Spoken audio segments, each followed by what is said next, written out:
What is federalism? Federalism is essentially a system of governance that allows co-independent and codependent units to come together and operate within a nation state or a state. What it means is that you have a system of governance, a structure of governance where you have a central government and then you have federating units. These federating units are largely independent of the central government, but the central government has control over spelt out powers and areas of national life. So it's not something uniquely Nigerian, it is a global concept. And in the first part of this talk, I'd actually explained the origin, how it took Chief Obafemi Awolowo to propose federalism as a compromise between the two extremes that were present at the time in the lead up to the 1954 Constitution. What you had was a situation where Zik, the nationalist, wanted a unitary system, which was essentially what the British had run with originally, which was why Obafemi Awolowo and the Western region essentially staged a walkout from the operation of the 1946 Richards Constitution, which attempted to foist federalism on Nigeria. And then you had the Ahmadu Bello extreme, which wasn't prepared to be in a country where it would be subject to the control of anyone other than the North. So Obafemi Awolowo proposed a middle ground, and that middle ground was federalism, which allowed each region to run at its own pace and to evolve at its own pace. And that middle ground was the introduction of federalism into Nigeria.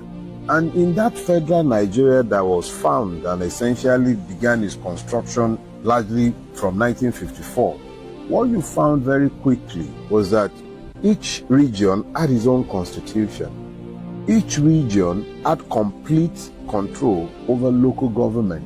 I stand to be corrected, but I know as a fact that the southern part of Nigeria had by far more local government than the northern part of Nigeria, by far more.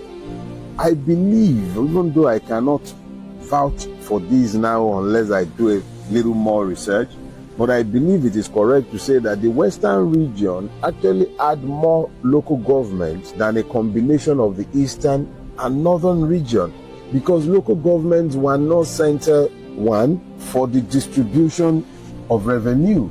It never was. It was just a place for the regions to use as a point of contact with their people and as a basis for development. That was what they were. They were administrative units created by regions. They had nothing to do with revenue allocation. Nothing, absolutely nothing. So you had a situation where the federating regions at the beginning each had control over their space, over even revenue to a very large extent was derivation. So we had a true federal system beginning from 1954, and this subsisted essentially for 12 years, because by the end of the second coup of 1966, every pretense at federalism has been abandoned. Effectively, when you look to the reality, what has happened is that federalism is non-existent in Nigeria as things stand today, because we have moved further and further away from the federation that was inaugurated in negotiating the existence of Nigeria.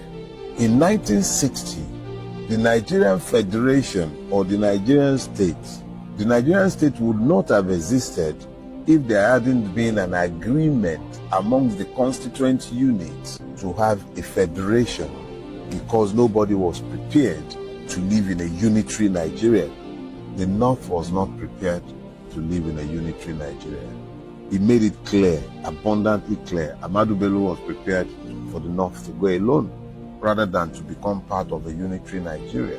Obafemi Awolowo demonstrated the readiness of the western part of Nigeria to walk away from the Nigerian state if it wasn't prepared to find a middle ground apart from the unitary system.